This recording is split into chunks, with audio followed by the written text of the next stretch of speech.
I think it might be useful to go back and get a little bit of history lesson on this. There was a guy by the name of, in fact, I won't even tell you who it is. I want somebody trying to figure out who is talking here. Fascism combats the whole complex system of democratic ideology and repudiates it. Fascism denies that the majority, by the simple fact that it is a majority, can direct human society. It denies that numbers alone can govern by means of periodical consultation. And it affirms the immutable, beneficial, and fruitful inequality of mankind, which can never be permanently leveled through the mere operation of a mechanical process such as universal suffrage. The democratic regime may be defined as from time to time giving the people the illusion of sovereignty, while the real effective sovereignty lies in the hands of other concealed and irresponsible forces. Democracy is a regime nominally without a king, but it is ruled by many kings, more absolute, tyrannical, and ruinous than one sole king, even though a tyrant. Other than George Bush, who would you guess? Or a Rush scumbag? Because I have just quoted much of his thesis in here, in what I just read. How about Mussolini, The Political and Social Doctrine of Fascism, published 1932? Well, but the absolute antithesis of democracy is fascism, and the absolute operational aspect of fascism is inequality. And if we look at the society in terms of the operational definition, i.e. equality versus inequality, if you look at it, say, a range of 1 to 10, you see that we are much closer to the unequal than to the equal end. And therefore, this is a very fascist society. And you got 15 hours a week of 50,000 watts. In fact, not only that, the scumbags on 2 stations you can get here. Yeah, there's a second station that he's on at the same time. Well, but you've got 15 hours a week of high-power, pro-fascist propaganda. And then, of course, you turn on national propaganda radio for a respite, and you hear yesterday one of the most absolutely vile, obsequious, just swarmy pieces of just nauseating sucking up to the Pentagon I've ever heard.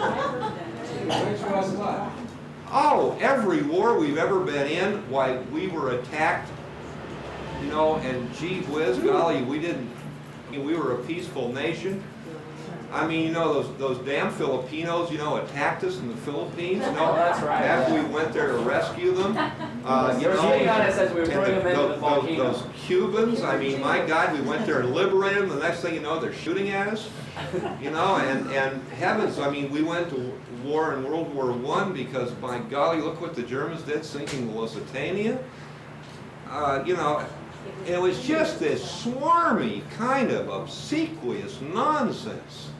We disarmed and we were peaceful and we're peace-loving, and if you believe that, you're dead between the ears. I mean, somebody sent me a real nice clipping that I thought was nifty.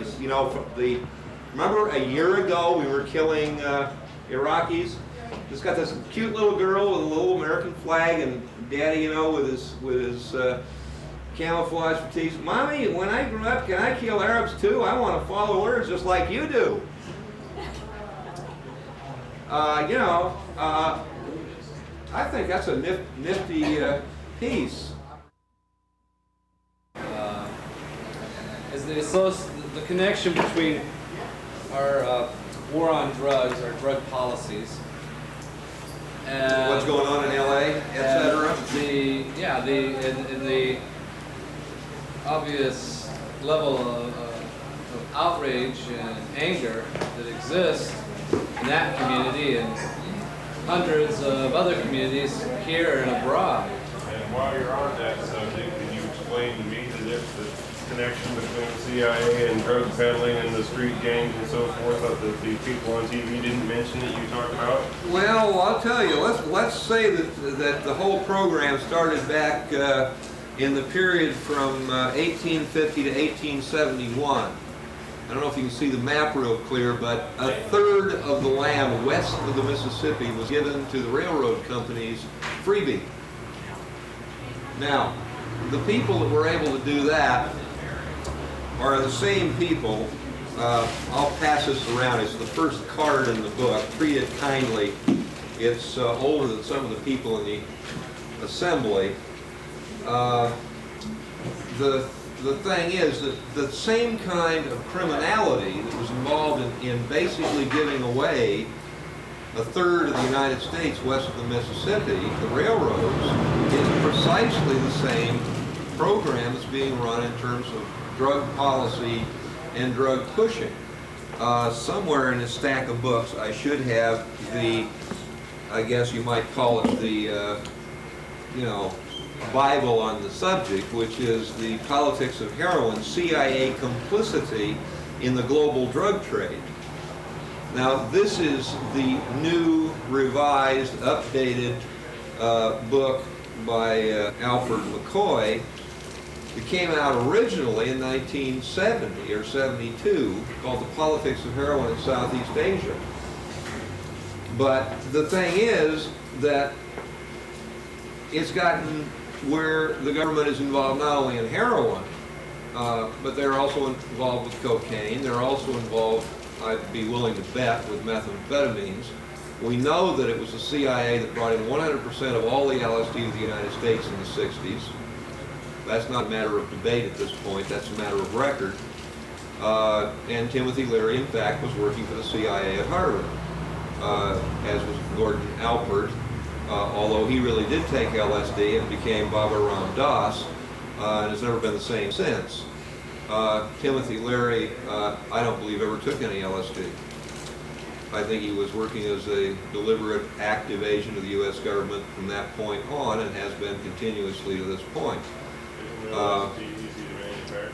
Pardon? Isn't LSD easy to manufacture? Well, I presume it is, but the point is it didn't exist. Nobody even knew there was such a thing as LSD until after it was brought into the United States from Switzerland by the CIA, turned over to researchers at Harvard, and then, of course, it became a major part of the counterinsurgency program of the government against the movement in the 60s, because there were the political revolutionaries and the cultural revolutionaries, and the only way the government could figure to beat the system that was building against them.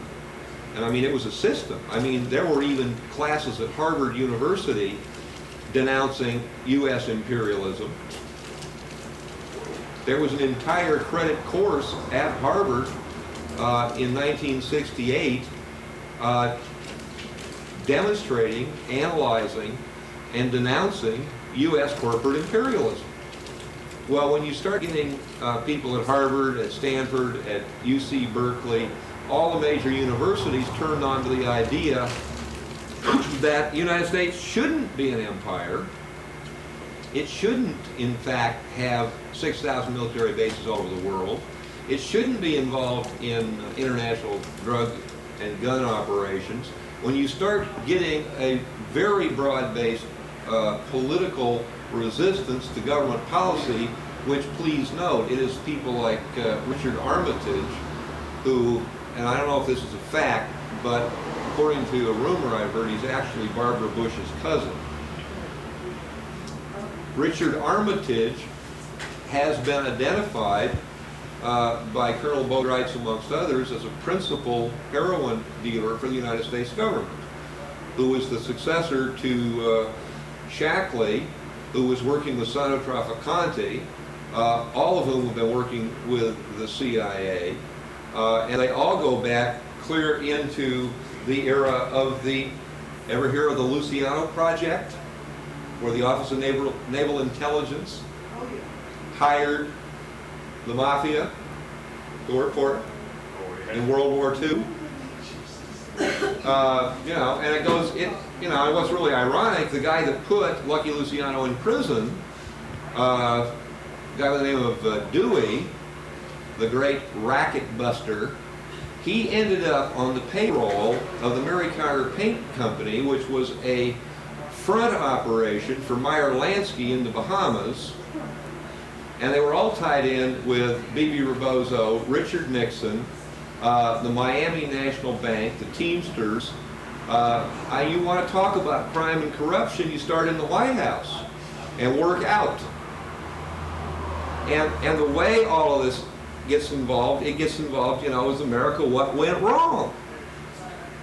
What went wrong is the same bunch of inside criminal thieving bastards that stole the land for quote-unquote railroads, stole the revolution in the 60s by the use of drugs as counterinsurgency tactics, by the placing of agents, by the destruction of the underground press, up to and including attempted murder on editors.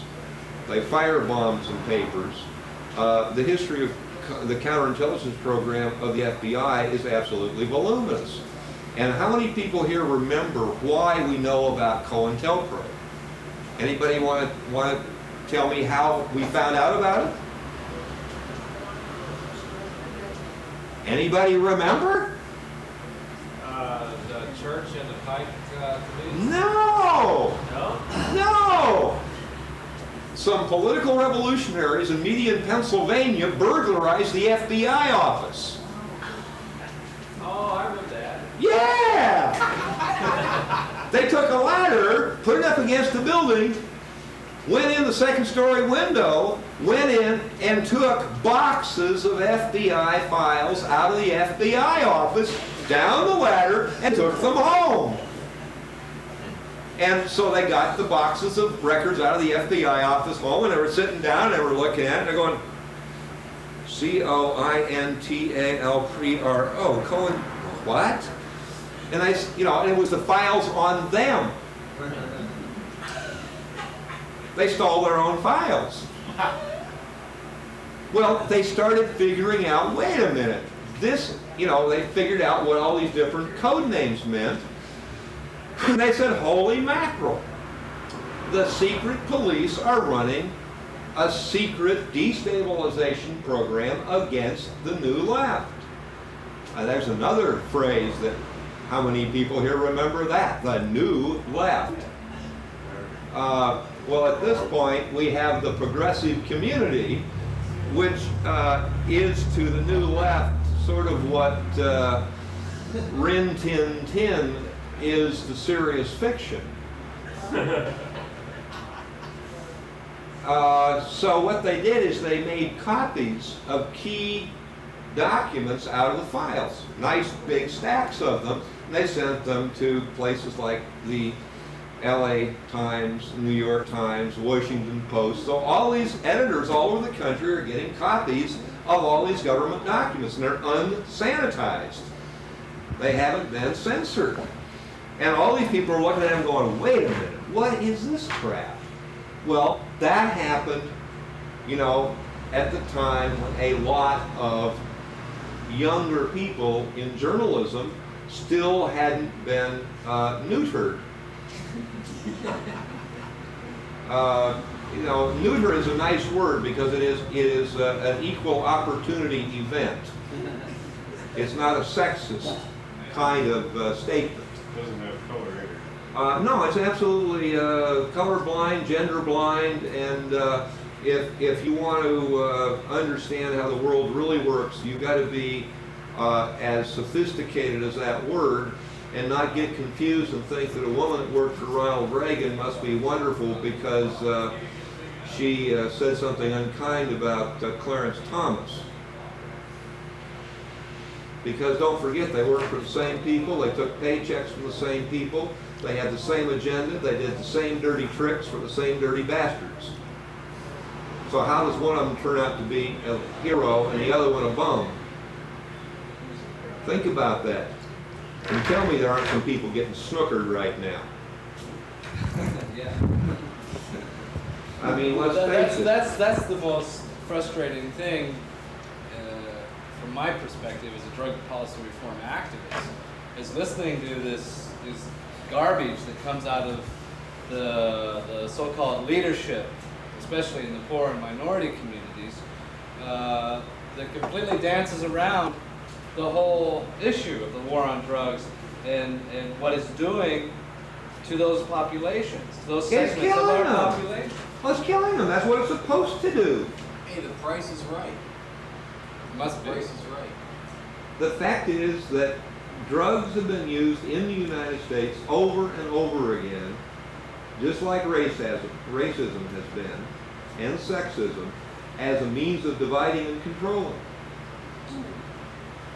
Because if you go back and you look at the history of the labor movement, you discover that at one time you could bring in Lithuanians to break a strike of Poles.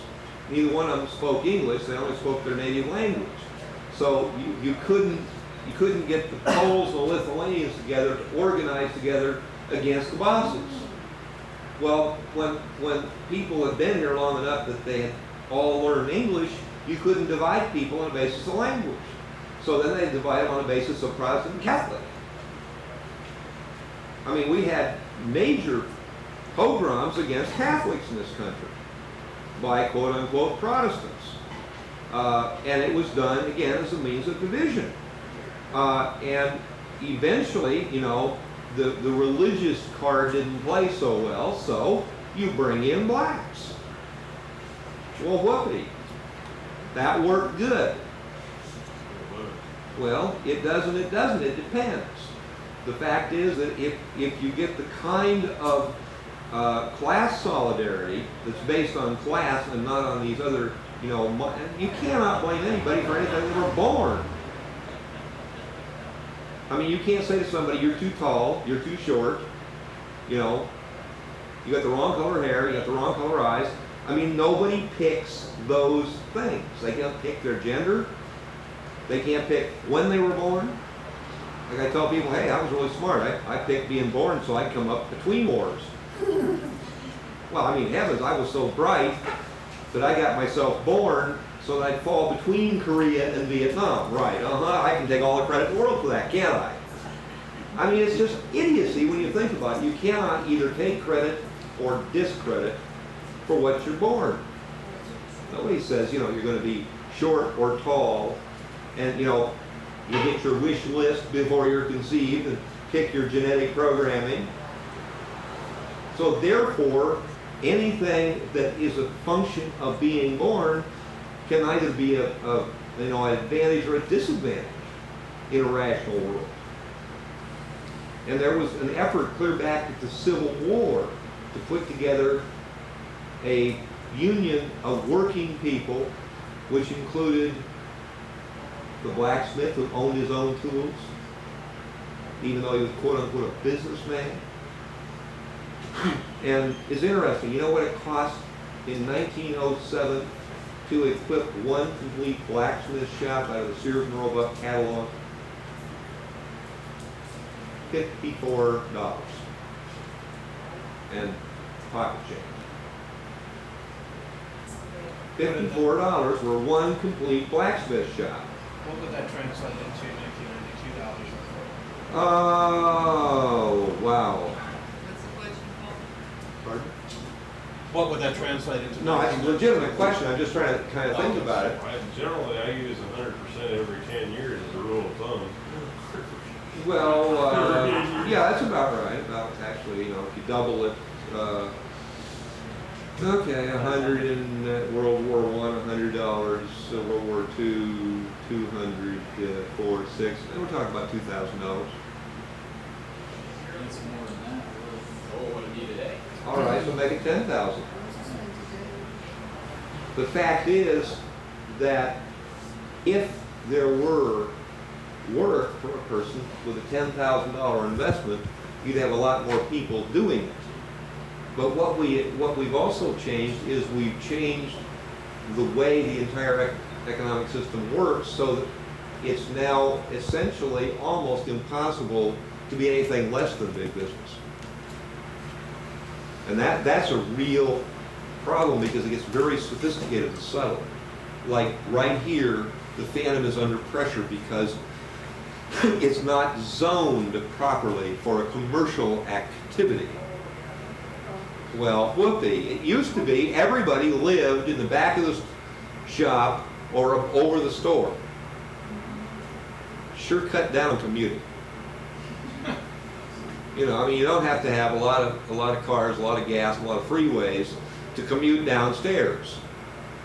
Well, but you look at the zoning laws and the way that they've structured all of these subtleties of the bureaucracy, they make it virtually impossible for a person to operate on a rational level. And then they make it possible for cops that live in Simi Valley to come in 8 hours a day to South Central LA, Yeah. do their thing, and then go back home to their Yeah, little row absolutely. house in Simi Valley. If you're working for them, you're gonna enjoy all the benefits.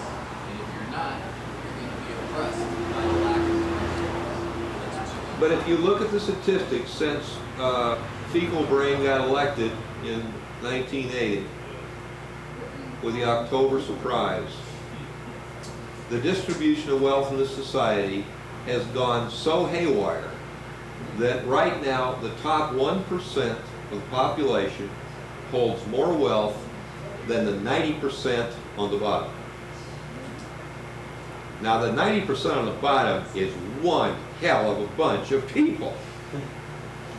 Now according to the excerpt I read from Mussolini, the 90% don't count. Well, obviously the way the system works, the 90% do not count. Except for the 1% don't have the wherewithal to move into the next century on their own. Well, they, shall we say, they have an ambivalent relationship with the cattle in their herd. They are definitely going to try to weed out the cattle that don't produce the most benefit to them. But they're going to have to keep some cattle around because otherwise they'd have to do the work themselves. I mean, the 100% computerized house has not really come into practical existence yet. But I'll tell you right now that the technology is definitely changing the number of peasants that you need to run the system, because the systems of computer-assisted design, computer-assisted manufacturing have gotten to the point where you can basically eliminate an awful lot of people and never miss them. In fact, if you're looking at a finite world with finite resources, and if you're one of the 1%, basically you want to cull 50% of the herd this decade.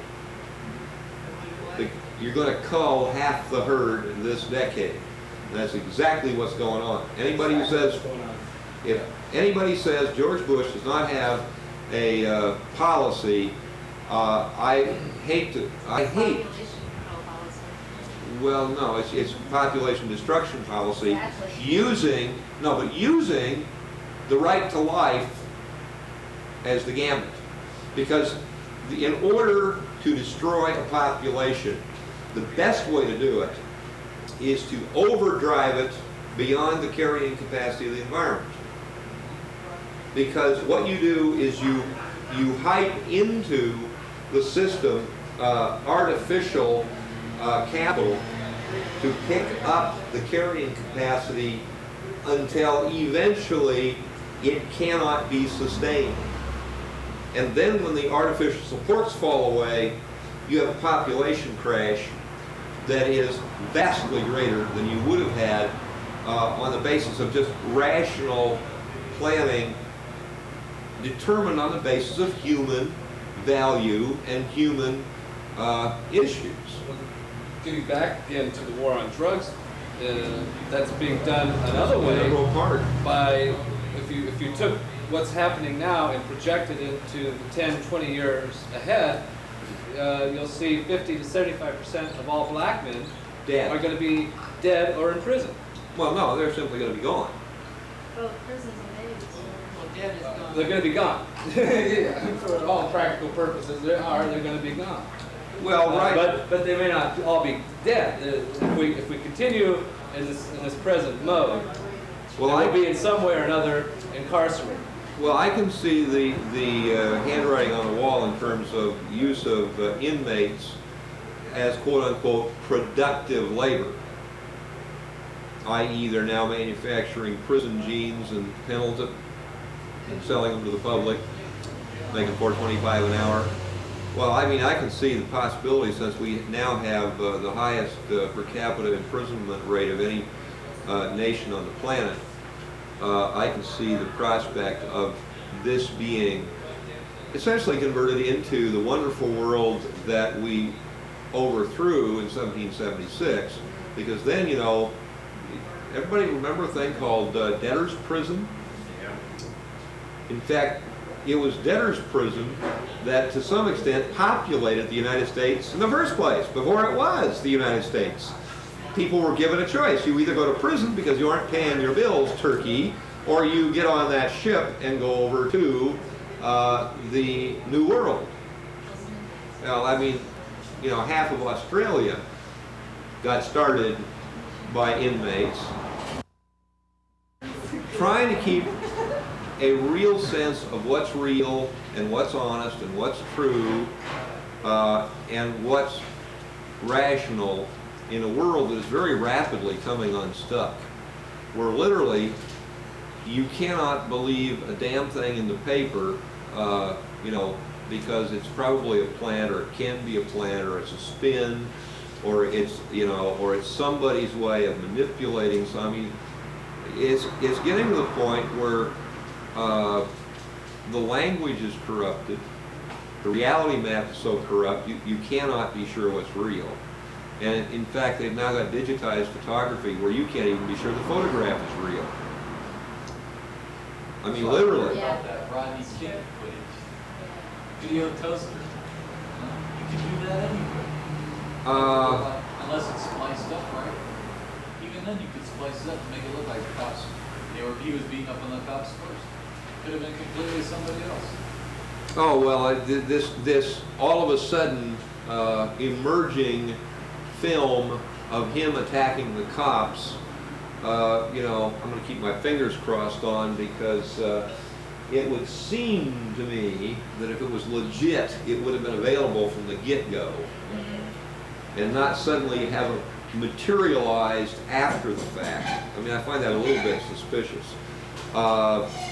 You know, it's just, it goes on, and you get into, there are books that are kind of interesting, you know, Reagan, Trilateralism and the Neoliberals, Containment and Intervention in the 80s by Al-Kurdi, is a very useful book that covers all sorts of little subtleties. He's got a nice little bit here. It says, disinformation works best when the media and the public have historical amnesia, short attention spans, ethnocentric educations, and an ideological predisposition to believe presidential propaganda. The beauty of disinformation is that the more people are already disinformed, the more receptive they are to being further disinformed. You know, I consider George Bush an addictive substance. Well, national security. What is national security based on? Security of the family. As soon as you're secure in your family unit, the last thing you want to have happen is somebody to come along and blow up your house or screw up your kids, do all that stuff. What better way to enforce compliance on society? Well, the way they manipulate language, I said, it's part of the problem. They're putting a fear in you that doesn't exist. And they're truncating the normal process of human development at the same time. Well, and Done it a also, long time, so how about semantic disjuncts that are fraudulent? Remember, there was the free world. Oh, what's the opposite of a free world? Slave world. Oh, golly, that means we're free, they must be slaves, right? Perfectly logical, totally dumb. Okay, So how come there's commie aggression but not capitalist aggression? I mean, you get programmed to knee-jerk to certain terms. It's like, for instance, so I said to a woman, she asked me if I was a communist. And I said, no, madam, I believe in community and communion, and I'm a communist. And I watched her eyeballs do this and go, well, no, what? A communist. And she had so much trouble with her brain dealing with that word because she wasn't opposed to community or communion. So how could she be opposed to communism? And I just watched this poor woman's circuit shorting, and her eyes kind of glazing and, and bouncing around, and she was just kind of, just like I had, stuck an electric probe in her brain and zapped her. That's how programmed people get on symbols. And let's face it, if somebody's standing on my oxygen hose, I don't give a damn why they're doing it. I don't want to know why, because I know what. Think about why and what. Why did you do that? No, what did you do? Now, if we could get that sophisticated about drugs, we would say, well, what is the effect of a given policy? Does it cause more suffering or reduce suffering? What does it do? Well, but if you ask the what question, they say, but it's wrong. Well, wait. You mean you're telling me that it's better to do things that are bad? I mean, this isn't even basic, Mammy Yoakum from Little Abner. She was in favor of good because it's better than bad. I'm a devout believer in Mammy Yoakum. I'm in favor of good because it's better than bad. So therefore, I want to know, what does something do? Okay, let's not have condoms for kids. Therefore, we can have kids dying of AIDS or just having little recurring bouts of 82 different diseases, which may or may not leave them sterile or otherwise, screwed up permanently. And forced gestation. Don't forget forced gestation. And possibly they could be subjected to compulsory gestation. That's true.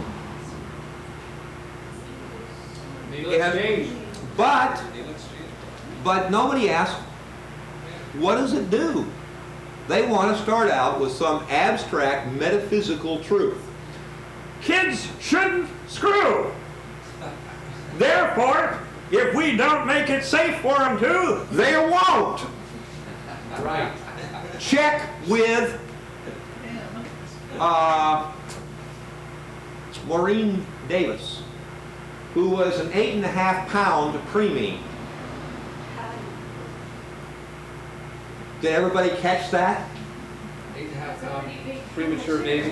Her mother, the Just Say No lady, claimed that her daughter was premature, but she was born 7 months after she and Ronnie Fekalbrain got married. I mean, you gotta be paying attention, folks. This stuff slips right by if you don't catch it. I mean, that was an interview with Maureen Davis the other day, and it's in her book. She said, no, I don't. I found my birth certificate, and I was 8.5 pounds. That's not real premature.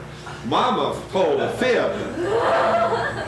Oh, your fundamental humanity is Is showing. she, you know about Maureen Reagan? Yeah. Isn't she the daughter of his first wife? Isn't she the daughter of Patty Jim Davis? Are White? you talking about Patty Davis? Patty Davis, I'm Talking about sorry. Patty Davis. Patty Davis, I'm sorry. I crossed the Yeah. front Tom names. wife. Yeah. No, yeah, thank you. I do that. Well, but the thing is, theoretically, here we have a divorced guy, who knocked his second wife up before they got married, you know, whose second wife is a junkie, who the kids, you know, are ready to, you know, commit murder or be murdered at home, selling himself as a person who believes in family values. And the American people, with the sophistication of the average SEAL, you know, in the tank, you know, and they're throwing them fish, you know, everybody goes and votes for the sucker. You know, I mean, P.T. Barnum said there's one born every minute, and that was before the population explosion. I mean, my God, the people of this country, why should you treat them as though they had sense when obviously they don't? I mean, why should you respect people who don't demand to be respected? I mean, that's the fundamental fact of the matter. If you will let people feed you a shit sandwich with no bread and not bitch about it, then by God, don't blame the person who's selling it to you. Well, we're paying for it now. Because you're paying for it. As long as the shit's fresh. And as long as it's in stone ground wheat bread. Only covered with scraps. Yeah, politically correct package. No racism here. Well, the simple fact is, you know, if the cats are going to run the system and the mice are going to go along with it, and the mice are going to say, oh, I like the calico cat. And somebody else says, oh, no, I think the white one's better. And somebody says, oh, no, I prefer the black cat. I'm a mouse. I do not want cats in power. And I don't want to become a cat. You see, that's the point. That's the trick bag. That's what they hold out to you. They say, if you will go along with the program, you too can become a cat. But I don't want to be a cat because it's exactly what Jefferson understood about slavery when he denounced it. In fact, it would have been abolished in 1776 if the paragraph denouncing it in the Declaration of Independence hadn't been removed. Does everybody know there was a paragraph this long in the original draft of the Declaration of Independence that would have destroyed slavery in 1776? Oh, I love it. People go to school to learn what? To learn mythology, not history. How many people even knew, other than here, that there were more than one draft of the Declaration of Independence? Where the heck did you find out? I saw an article when I was a kid, and it had pictures of different drafts of the stuff scratched out of it. It kind of looked like an FBI thing. You know? They didn't have markers then. Black markers, they had to scratch it. The censorship scribe. Well, but that's how unusual it is for anybody to know that most fundamental fact of our own history. And I don't know how many people were here when I was running the interview. I did that before we got started this evening, the interview with Ice-T by Terry Gross. You know, he was talking about, well, you don't think we ought to have guns or ought to be violent. What about getting rid of England? You know, that's what they did, didn't they?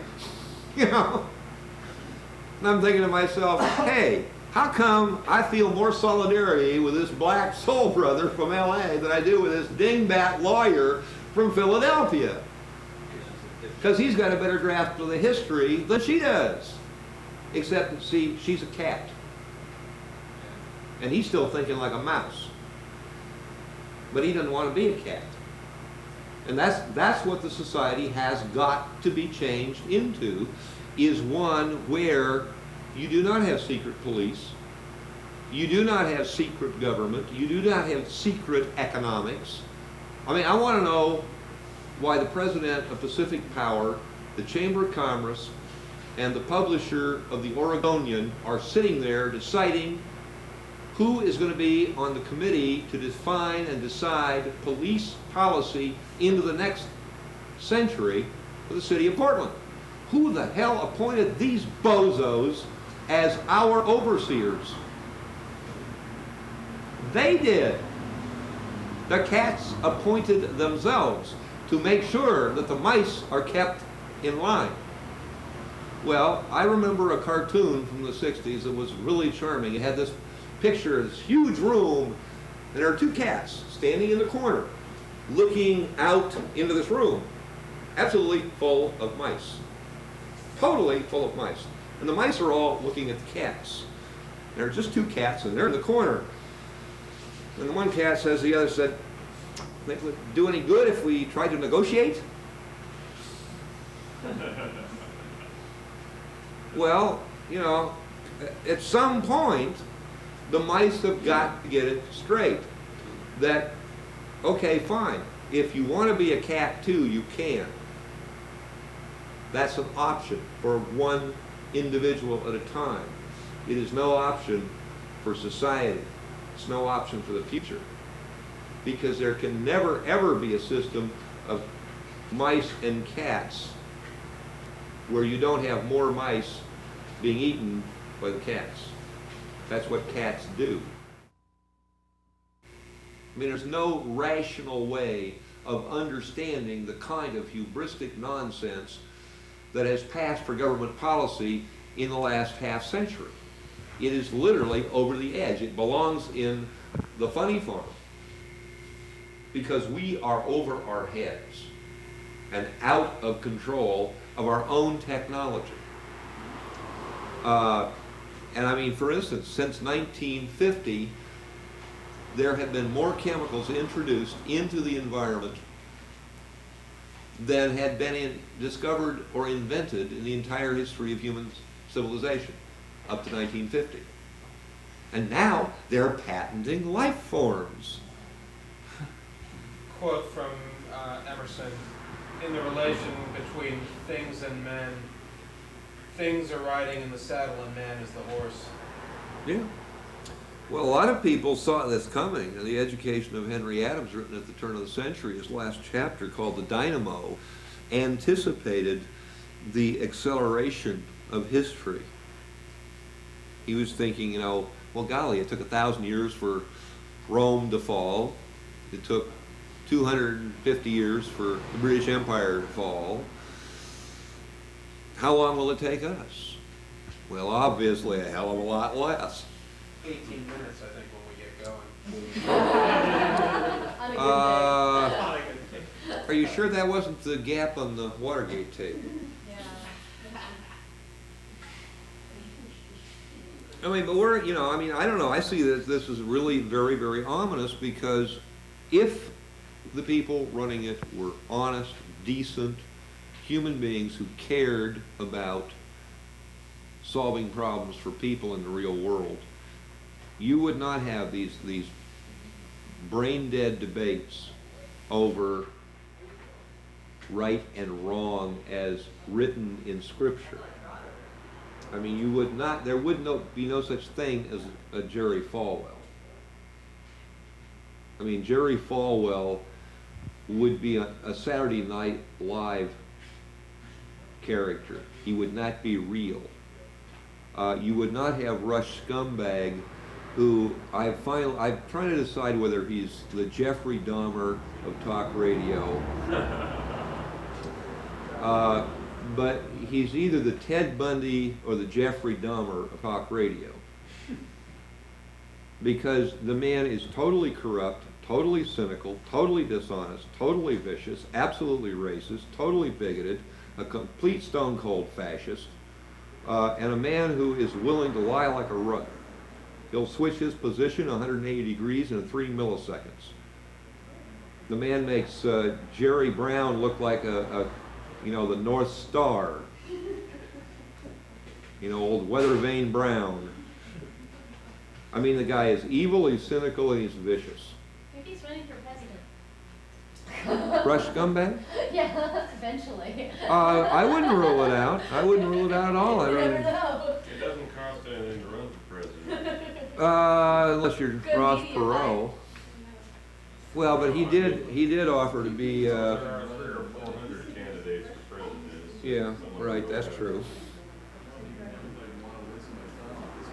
But this kind of stuff does not go on in a society where people really care about solving problems and having a society fit for human habitation. The stuff that I put together in the packet, I mean, it's surreal. I mean, it's not even possible to believe that this kind of stuff is going on except by intent.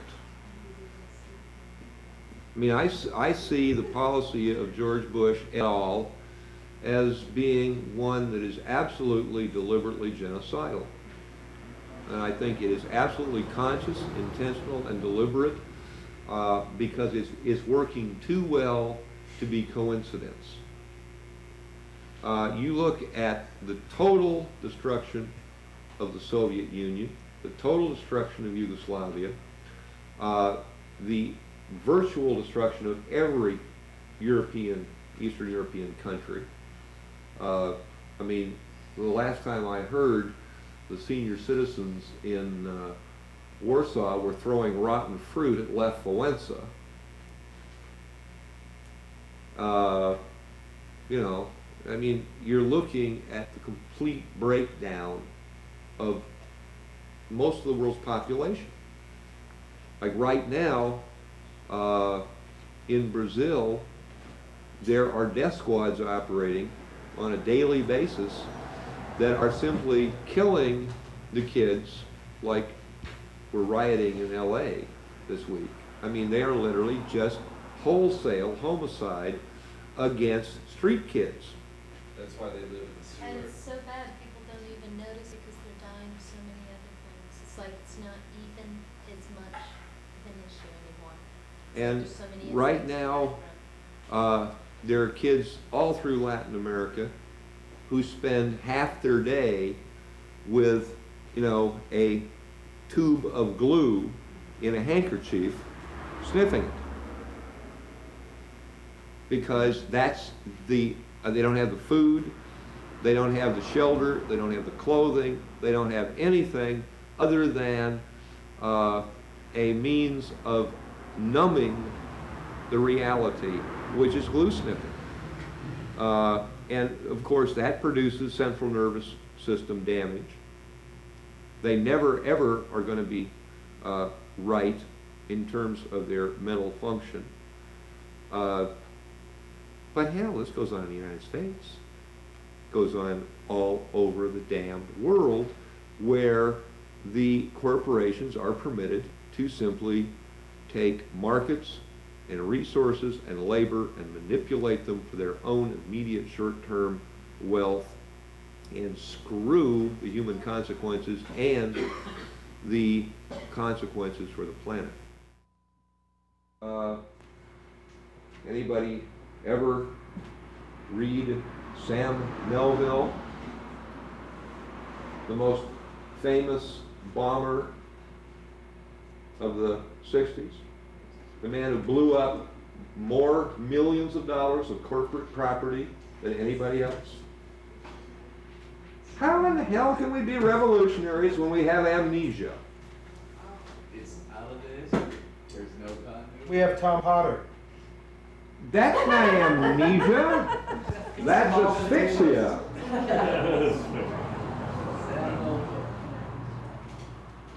I would issue a challenge. Try and find a copy of this book, Letters from Attica.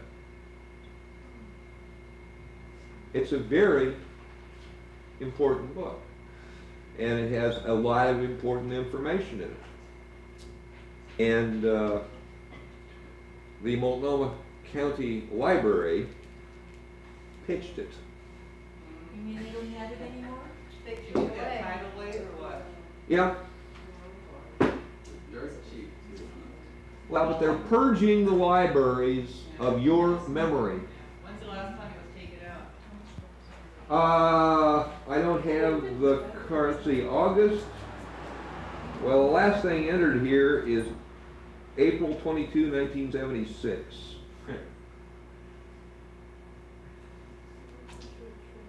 In any event, no, I take it back. Whoops, I'm sorry. In the front, March 1987. But you know, they're very important books, very important people. How many people here have ever read the biography of John Brown by W.E.B. Du Bois?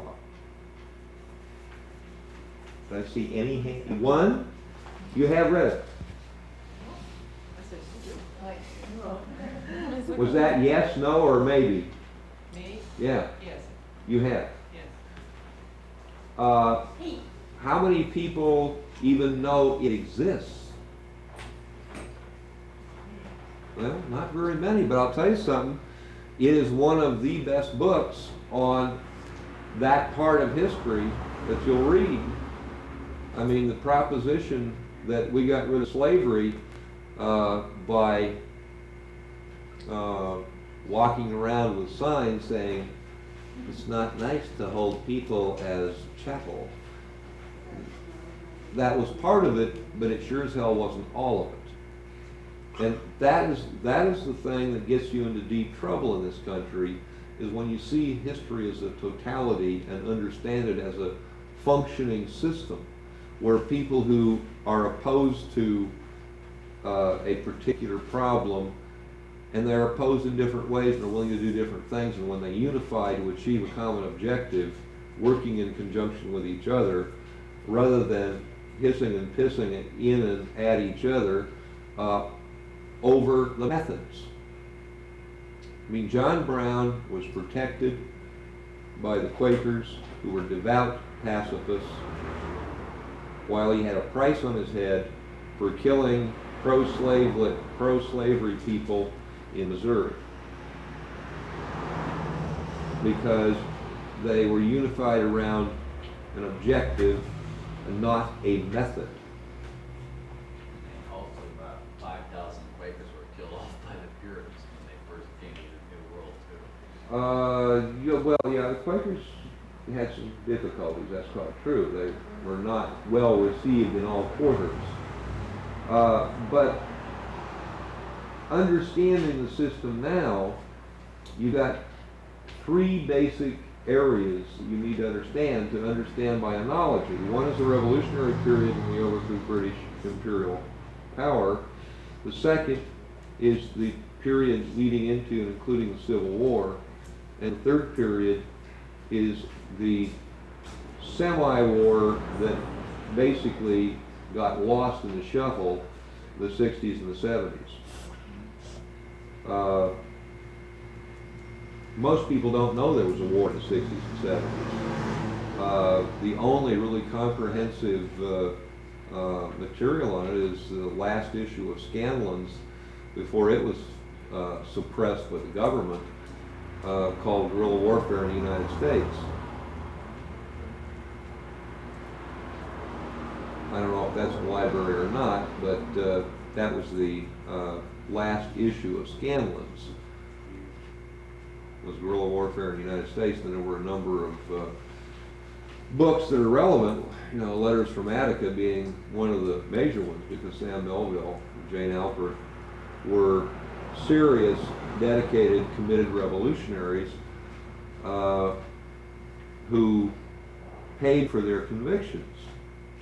Sam Melville was one of the leaders of the Attica uprising, and one of the first people to die when Governor Rockefeller ordered the Gestapo to take it back.